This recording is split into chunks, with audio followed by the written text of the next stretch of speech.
नमस्कार मैत्रिणींनो, मी सोनाली स्वागत करते तुमचं आजच्या एका नवीन व्हिडिओमध्ये. तर आजच्या व्हिडिओमध्ये आज आपण बघणार आहोत पुढे आणि पाठीमागे दोन्ही पण V-neck ब्लाउजची कटिंग कशा प्रकारे करायची ते आणि ते अगदी सविस्तर बघणार आहोत. आणि V-neck मध्ये आपल्याला शोल्डर किती घ्यायचा, मुंडा किती घ्यायचा तेही बघणार आहोत. आणि दोन्ही पण डीप नेक आहेत, म्हणजे पुढचा आणि V-neck म्हणल्यावर पुढचा आणि पाठीमागचा दोन्ही पण डीप नेक आहेत. त्याच्यातच पाठीमागे आपल्या गळ्याला पोटली बटन आहेत. तर पूर्ण ब्लाऊज आपल्याला कशा प्रकारे कटिंग करायची ते आज आपण सविस्तर बघणार आहोत. तर चला आपण व्हिडिओला आता सुरुवात करूया. तर इथे बघा, त्याच्यासाठी इथे मी 1 मीटर अस्तर घेतलेला आहे आणि हा जो ब्लाऊज आहे तो आहे आपला साईजचा. तर त्याच्यासाठी मी इथे 1 मीटर अस्तर घेतलेला आहे आणि आपले हात पण आहेत ते 3/4 आहेत. ओके.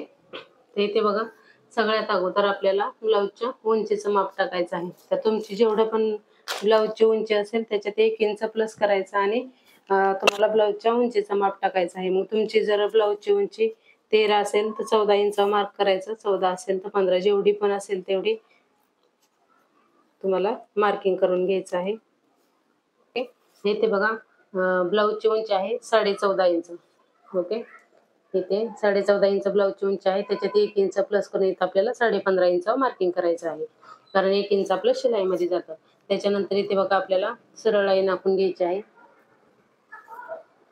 इथे बघा, अशा प्रकारे सरळ लाईन आखून घ्यायची आणि या लाईनवर आपल्याला शोल्डरचं माप टाकायचंय.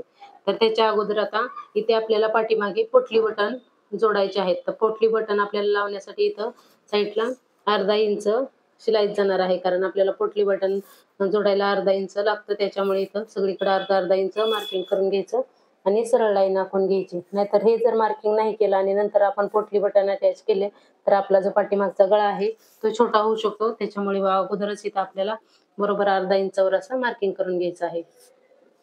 तर इथे बघा, मी मार्किंग करून घेतलेलं आहे.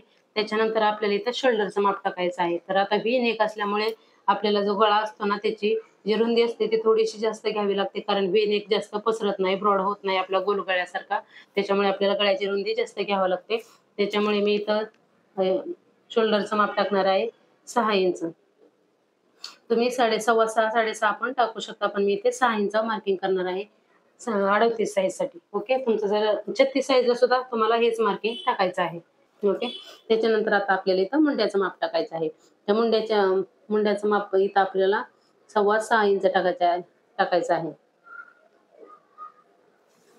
आणि इथं आपल्याला इथे बघा, इथं आपण 6 इंच घेतले ना, इथे पण आपल्याला बरोबर 6 इंचच घ्यायचं आहे आणि सरळ लाईन आखून घ्यायची आहे अगोदर, अशा प्रकारे. ओके. आणि इथे पण आपल्याला एक सरळ लाईन आखून घ्यायची आहे. इथं आपल्याला छातीचं माप टाकायचं आहे.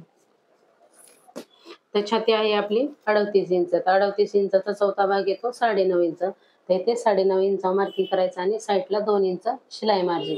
तर इथे बघा, मी छातीचं माप टाकताना हे जे आपण अर्धा इंच एक्स्ट्रा घेतलं होतं ते ह्याच्यात मोजलेलं नाहीये. ते माप सोडून मी इथं छातीचा चौथा भाग टाकलेला आहे आणि नंतर मग 2 इंच शिलाई मार्जिन टाकलेलं आहे.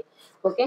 त्याच्यानंतर आता आपल्याला मुंड्याचं मार्किंग करायचं आहे. आता मुंड्याचं मार्किंग करताना इथं आपल्याला मुंड्याचा आकार चेंज होतो, कारण आपला जो गळा आहे तो V-neck आहे. तो V-neck पसरत नाही, त्यामुळं या डीप नेकमध्ये येत नाही. तर डीप नेकला आपण किती घेतो? 1.25 इंच. तर इथं आपल्याला पाठीमागच्या मुंड्यासाठी 1.5 इंच मार्किंग करायचं आहे. इथं जर पाठीमागचा डीप नेक असता, ब्रॉड असता, तर आपल्याला इथं 1.25 इंच मार्किंग करावं लागलं असतं आणि 1/2 इंच साईडला घेऊन अशी क्रॉस लाईन आखावी लागली असती.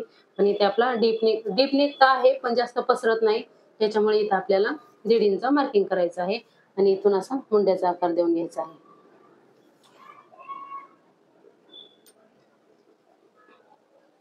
आणि मुंड्याचा आकार देताना इथं फिटिंगच्या लाईनीपासून आपल्याला थोडंसं असं खाली जायचं, म्हणजे आपला ब्लाऊज आहे ना तो मुंड्यात काचत वगैरे नाही आणि फिटिंगला अगदी परफेक्ट असा बसतो. ओके. त्याच्यानंतर आता आपल्याला मुंड्या चेक करायचं आहे. तर इथे बघा, अर्धा इंच जे आहे ते आपल्याला शोल्डर शिलाईमध्ये जातं आणि आता आपल्याला मुंड्या चेक करायचं आहे. तर अशा प्रकारे ही जी लाई आपण मुंडा आखलेला आहे ना, तिथून अर्धा इंच सोडून आपल्याला अशा प्रकारे मुंड्याचं मोजायचं आहे. तर तुमचा जेवढा पण मुंडा असेल तेवढा बरोबर आला पाहिजे. इथे बघा, 9.25 इंच येते. तर ह्या ज्या ब्लाऊजचा मुंडा आहे तो आहे 17 इंच. तर 17 इंचचा अर्धा येतो 8 दुणे 16, 8.5 इंच. तर इथे बघा, तर 1/2 इंचच जास्त आहे, जास्त काही फरक नाही. तर आपण असंच मार्किंग इथं ठेवू शकतो. तर इथे बघा, मुंड्याचं माप झालेलं आहे. आता आपल्याला कमरेचं माप टाकायचं आहे. तर या ब्लाऊजची कमर आहे 31 इंच. तर 31 इंच चौथा भाग येतो 7.25 इंच. तर इथे बघा बरोबर 7.25 इंचावर आपल्याला इथं मार्किंग करायचं आहे. आणि पाठीमागचा जो टक्स असतो त्याच्यासाठी इथं 1 इंच मार्किंग करायचं आणि 2 इंच इथं आपल्याला शिलाई मार्जिन, जे की आपण इथं पण सेम तेवढंच घेतलेलं आहे. इथं खाली पण तेवढंच आपल्याला घ्यायचं आहे. त्याच्यानंतर ह्या 2 लाईन आखून घ्यायच्या. आता व्ही नेक साठी मार्किंग करायचं आहे. इथे बघा व्ही नेक साठी आपल्याला 3 इंचावर मार्किंग करायचं आहे. इथे बघा अशा प्रकारे 3 इंचावर मार्किंग केलं आणि खालची तुमची पण जेवढी पण पट्टी असेल तेवढी त्याच्यात 1 इंच प्लस करून घ्यायचं. तर माझ्या मापामध्ये 2.5 इंच खालची पट्टी तयार आहे. तर इथे मी 3.5 इंच इथं मार्किंग करणार आहे. इथं 3 घेतले, तसंच इथे पण 3 इंच घ्यायचा आणि बॉक्स तयार करून घ्यायचा अगोदर. आणि नंतर मग त्याच्यात आपल्याला व्ही नेकचा शेप द्यायचा आहे.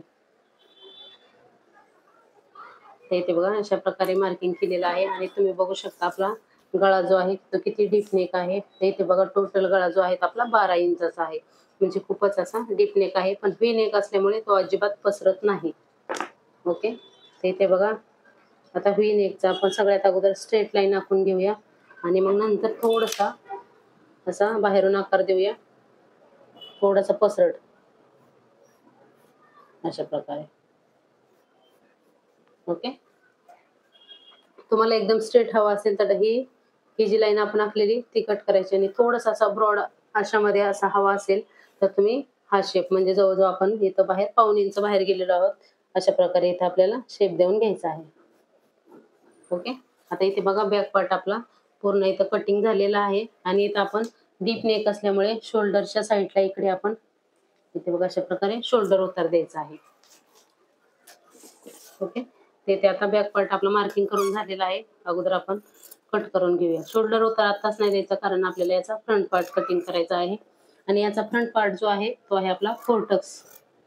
तुम्ही इथे प्रिन्सेस कट पण शिवू शकता, पण कस्टमरला 4 टक्सच हवा आहे, त्याच्यामुळे इथे मी 4 टक्सच घेतलेला आहे. आणि 4 टक्स मध्येच पुढचा जो गळा आहे तो व्ही नेक आहे. ओके. तर इथे बघा आता बॅक पार्ट आपला कटिंग झालेला आहे. आता आपण पुढच्या भागाची कटिंग करूया. तर पुढचा भाग ओपनच आहे, पुढे हुक आहे, त्याच्यामुळे आपण ओपन साईडला त्याची मार्किंग करणार आहोत. इथे बघा व्यवस्थित असं ठेवून घ्यायचं. आता त्याच्यानंतर आता हुक आहे पट्टीसाठी एक्स्ट्रा घ्यायची गरज नाही, कारण पाठीमागे पोटली बटन असल्यामुळे ऑलरेडी आपण एक्स्ट्रा घेतलेला आहे. तसंच आपल्याला इथं ठेवून द्यायचं आहे. इथे बघा अशा प्रकारे ठेवायचं आणि जसं आहे तसं अगोदर आपल्याला इथं मार्किंग करून घ्यायचं आहे. तर इथे बघा बॅक पार्ट आपला मार्किंग करून झालेला आहे. आता आपल्याला पुढच्या मुंड्याचा आकार द्यायचा आहे. तर इथे बघा मुंड्यासाठी आपण 6.25 इंचावर मार्किंग केलं होतं.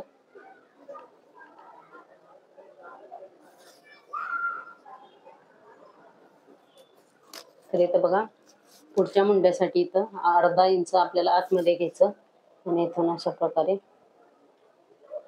थोडंसं आतमध्ये घेऊन आपल्याला इथं मुंड्याचा आकार देऊन घ्यायचा आहे. ओके. आता हे झालं पुढच्या मुंड्याचा आकार. तर इथं 1/2 इंच आपण हुकाईसाठी सोडलं होतं, 1/2 इंच सोडून इथं आपल्याला पुढच्या गळ्यासाठी सुद्धा 3 इंचच मार्किंग करायचं आहे. जेवढं की आपण पाठीमागे केलं होतं तेवढंच इथे पण आपल्याला मार्किंग करून घ्यायचं आहे. ओके. त्याच्यानंतर गळ्याचं मार्किंग करायचं आहे. तर पुढचा गळा जो आहे तो आपल्याला घ्यायचा आहे 6 इंच घ्यायचा आहे. तुम्ही असं स्ट्रेट पण घेऊ शकता. सरळ घेऊन सगळ्यात अगोदर असा बॉक्स तयार करून घ्यायचा आणि नंतर मग व्ही नेकचा इथं आपल्याला शेप देऊन घ्यायचा आहे. आणि इथं पण तुम्हाला थोडासा ब्रॉड घ्यायचा असेल तर इथून अशा प्रकारे बाहेर जाऊन अशा प्रकारे आपल्याला इथं शेप द्यायचा आहे. ओके. आता 4 टक्स साठी मार्किंग करायचं आहे आपल्याला.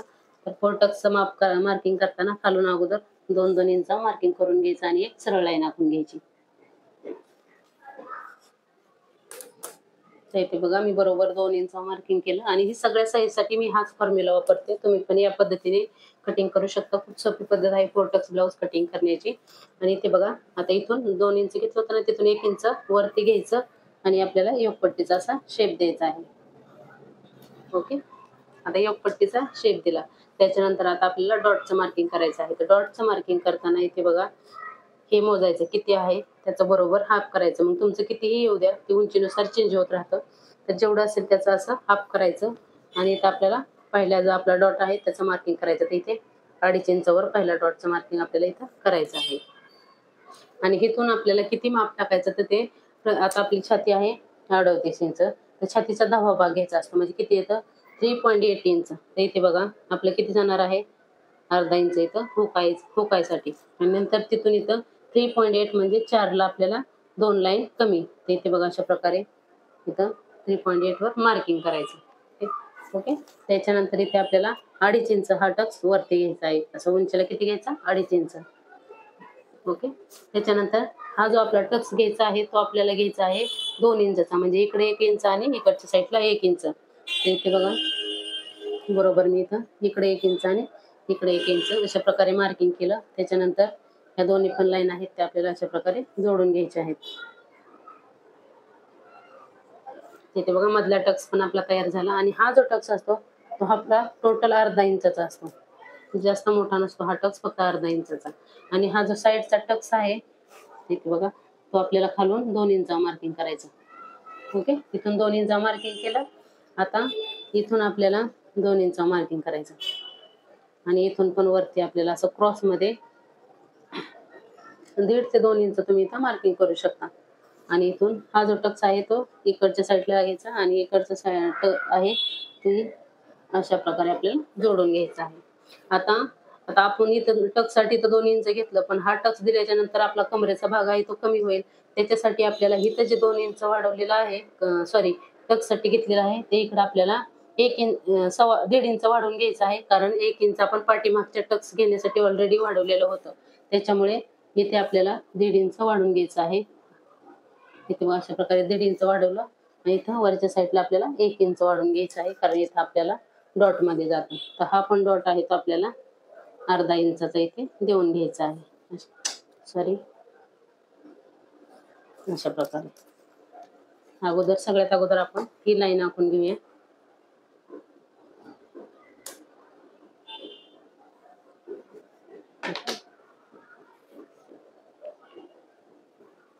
आणि हा जो टक्स आहे तो हा पण टक्स आपल्याला फक्त अर्धाच इंचाचा इथे द्यायचा आहे.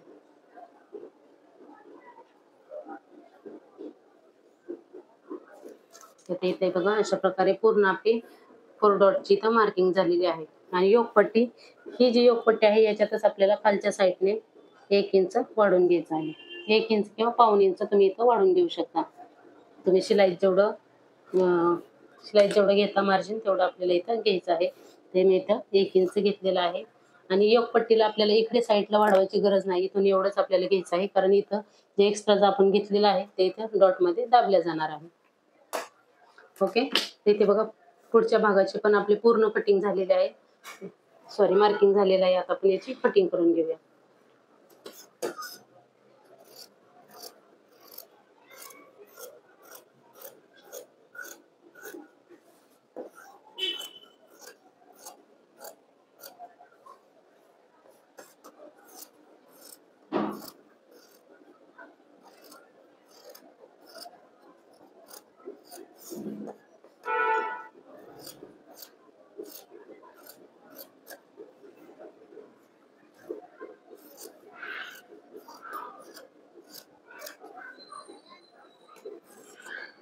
इथे बघा व्ही-नेकची पण पूर्ण कटिंग झालेली आहे. आता हे जे मार्किंग केलेलं आहे ना आपण त्याला असं छोटे छोटे नॉच द्यायचे म्हणजे शिलाई मारताना आपल्याला समजतं की इथून आपल्याला शिलाई मारायची आहे डॉटची. कधी कधी काय होतं हे मार्किंग चॉकचं पुसलं जातं मग लक्षात राहत नाही. मग आपल्याला डबल मार्किंग करावं लागतं. त्यापेक्षा आत्ताच आपल्याला असं नॉच मारून घ्यायचा म्हणजे शिलाई करताना आपल्याला सोपं पडतं. तर इथे बघा आता बॅक पार्टची आणि फ्रंट पार्टची कटिंग झालेली आहे. हा गळा आपण स्टिचिंग करताना कट करणार आहोत. ओके. आता योगपट्टी कटिंग करून घेऊया.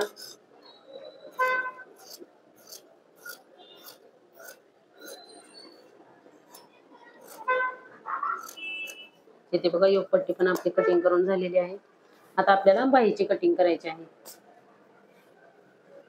इथे बघा खालच्या साईडला जो कमी जास्त भाग आहे तो सगळ्यात अगोदर आपण इथं कट करून एकसारखा करून घेऊया.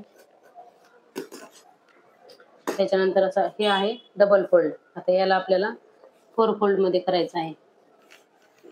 इथे बघा हे झाले 4 घड्या. अस्तरच्या आपल्या 4 घड्या झाल्या. आता इथं आपल्याला साईडला कपडा कमी पडणार आहे, कारण आपला हा 38 साईजचा ब्लाउज आहे, त्याच्यामुळे साईडला आपल्याला इथं कपडा कमी पडणार आहे. तर इथं आपण त्याला जॉईंट देणार आहोत. तर इथे बघा सगळ्यात अगोदर आपल्याला बाही कटिंग करताना काय लागतं, बाहीची उंची. तर इथे बाहीची उंची आहे 11 इंच. त्याच्यात 1 इंच प्लस करून आपल्याला इथं 12 इंच मार्किंग करायचं आहे. इथे बघा 12 इंच मार्किंग केलं. इकडच्या साईडला पण बरोबर 12 इंच आपल्याला इथं मार्किंग करायचं आहे. ओके. आणि कॅप हाईट आपल्याला घ्यायची आहे 3.5 इंच. ओके. तर इथे बघा 3.5 इंच मार्किंग केलं आणि इथं आपल्याला सरळ लाईन आखून घ्यायची आहे. आता कॅप हाईट किती घ्यायची साईज नुसार याचा व्हिडिओ आपल्या चॅनलवर अपलोड आहे. बाही कटिंग कशी करायची त्याचाही व्हिडिओ आपल्या चॅनलवर अपलोड आहे. फॉर्म्युला सहित पूर्ण डिटेलमध्ये सांगितलेलं आहे की बाही कटिंग कशी करायची, कॅप हाईट कशी काढायची, बाहीची घडी कशी घ्यायची साईज नुसार अगदी डिटेलमध्ये सांगितलेलं आहे. बघितलं नसेल तर नक्की जाऊन बघा. तर इथे बघा आता हे मार्किंग केलं. आता ही जी आपण लाईन आखलेली आहे याच्यावर आपल्याला मुंड्याचं माप टाकायचं असतं. तर तुम्हाला मी मगाशी सांगितलं या 38 साईज मध्ये कस्टमरचं जे मी अंगावरून मुंड्याचं माप घेतलं होतं ते आलं होतं 17 इंच. तर त्याचा अर्धा येतो 8.5 इंच. तर इथे बघा बरोबर 8.5 इथं ठेवलं मी आणि इथं अशा प्रकारे मार्किंग करून घेतलं. ह्या लाईनवर आपला टेप जिथं पण येईल मुंड्याचा हात घेऊन तिथपर्यंत मार्किंग करायचं. साईडला 2 इंच शिलाई मार्जिन जे की आपण ब्लाउज मध्ये घेतलेलं आहे तेच. ओके. आणि इथून आपल्याला ही जी आपल्या आता मुंड्याची फिटिंगची लाईन आलेली आहे इथून आपल्याला बाहीचा शेप द्यायचा आहे. तर इथे बघा अशा प्रकारे आपल्याला बाहीचा शेप देऊन घ्यायचा आहे.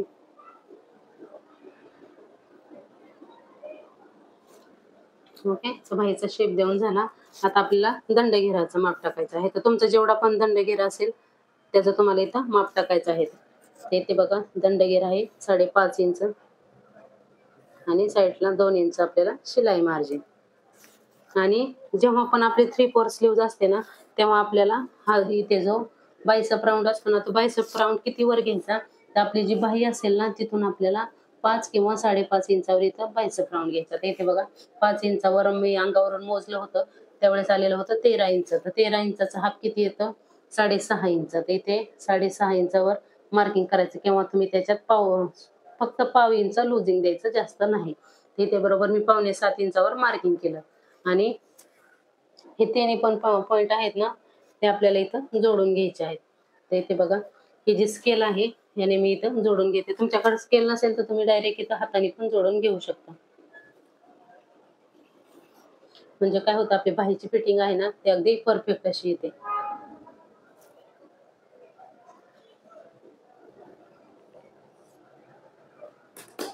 इथे बघा अशा प्रकारे बाहीचं पूर्ण मार्किंग करून झालेलं आहे. आता आपण बाही कटिंग करून घेऊया.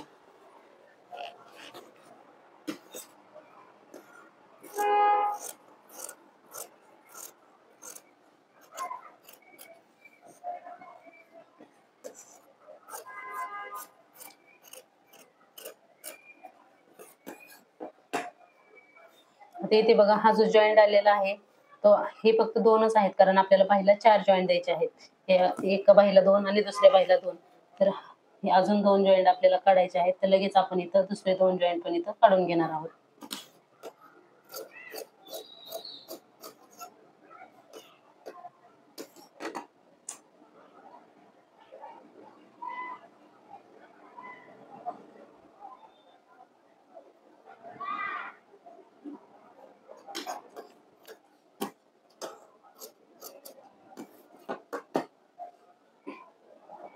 तर इथे बघा 4 जॉईंट काढलेले आहेत. त्याच्यानंतर इथं बघा असा एक नॉच द्यायचा आणि ही आहे आपली फिटिंगची लाईन.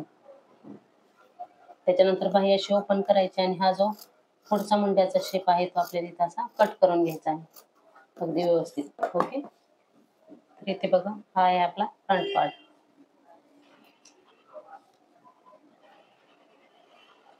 इथे बघा आपली बाहीची कटिंग पण इथं झालेली आहे.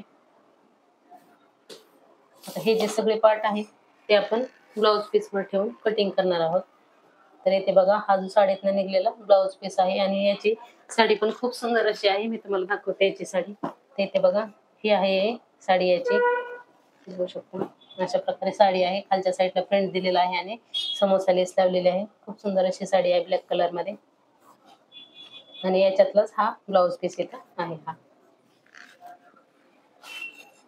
तर इथे बघा आता हे सगळे पार्ट आहेत ते मी याच्यावर ठेवून कटिंग करून घेते आणि नंतर मग मी तुम्हाला याचा स्टिचिंगचा व्हिडिओ दाखवते. तर इथे बघा हे दिलेलं आहे आपल्याला बाहीसाठी. तर इथं बाही ठेवून आपल्याला इथं कट करून घ्यायची आहे.